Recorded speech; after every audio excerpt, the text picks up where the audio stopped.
Hey everybody, I'm here today to tell you how to drive in the rain safely. In this video, I'll be providing you with a few tips that will allow you to drive in the rain in wet road conditions rather safely. Let's get right to it.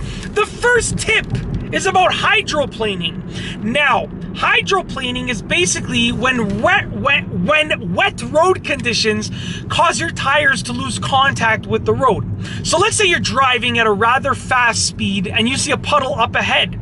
You might end up hydroplaning when your tires encounter those wet road conditions, that puddle, okay? So what you want to do when you know that you might hydroplane is you want to grab your steering wheel and ease off the gas pedal. Grab your steering wheel and ease off the gas pedal. That will maintain the control of your vehicle. That will likely maintain the control of your vehicle. It'll give you the best chance at keeping control of your vehicle as you go through that puddle, even if you hydroplane, okay? Once again, ease off the gas pedal, grab that steering wheel and hold on nice and tightly. You want to maintain control of your vehicle when you hit a puddle and you might hydroplane. So that's tip number one, what to do when you might hydroplane, when you're encountering a puddle. Tip number two, turn on your headlights. Now, people when they turn on their headlights automatically assume that it's just to see better from whatever is in front of them, okay? But when it's raining, although it's most of the time a little bit darker than usual, it might not be dark enough to need the headlights themselves. But when you turn on your headlights, okay, your tail lights also have lights in them that turn on. Your turn signal indicators also turn on.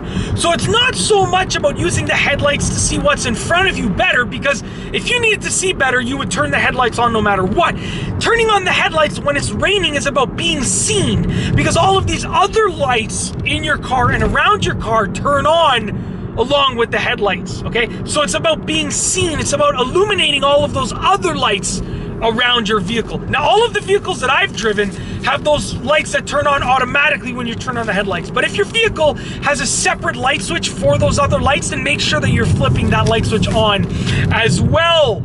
Tip number three, turn on your air to defog the windows. When it's raining outside, your windows will likely fog up if you have them closed and you don't have your air on. So what you want to do is turn on the air. Now, if your air is broken by any chance, if it's not functioning properly, you want to open all of your windows a decent amount, okay? Now, rain might get into your car, but you're going to defog the windows, which is ultimately what you want for a safe driving experience.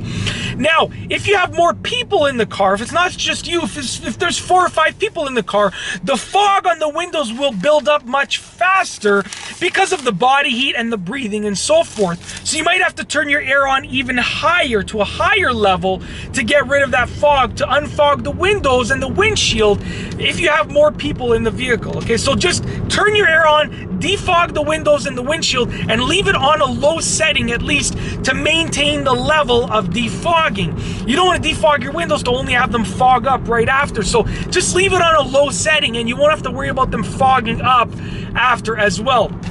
Tip number 4 is the distance from the vehicle in front of you. Now, regularly, you know the distance that you have to keep between you and the vehicle in front of you. It's usually a couple seconds. I would say like 2 to 3 seconds between your vehicle and the vehicle in front of you.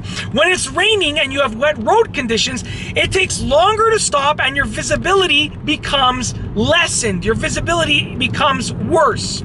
Now, with that being said, you need to increase that distance between your vehicle and the vehicle in front of you. So I would say somewhere around at least 4 to 5 seconds, if not more. That's the distance you want between your vehicle and the vehicle in front of you. That will leave you with more than enough time, for the most part, to see everything that's happening, to see the brake lights if the vehicle starts braking and so forth. But use your judgment. If the road conditions are really bad, leave more space. I mean, my rule of thumb is 4 to 5 seconds, but I might leave 6 or 7 seconds if the road conditions are really bad, if it's raining really hard. So you have to use your judgment, and that's also an additional tip for driving in the rain safely. You have to use your judgment. It might just be drizzling like it is right now where I live. There's just a few raindrops coming down, or it might be like a torrential downpour, and you have to use your judgment to make an educated decision. If you want to drive safely in the rain, use your judgment. Remember, safety comes first. safety comes first. Always think about the safest way to operate your vehicle in the road conditions. When it's wet, when the roads are wet, you have to take extra precautions, as opposed to when the roads are dry, if you want to drive your vehicle safely. So with that being said, it's all about using your judgment, making good estimations, educated estimations, taking extra precautions, and taking into account the road conditions. And that's basically it. In this video, I've told you how to drive in the rain safely. I've outlined a few tips that you can use to make sure that you remain safe while you're driving in the rain. Remember, use your judgment, take precautions, make educated estimations and educated decisions, and allow yourself and the other people driving around you to have the safest driving experience. And that's it. Be sure to subscribe to the channel for more car videos like this one. Hit that subscribe button, and that's all I have for you today. Thanks for watching.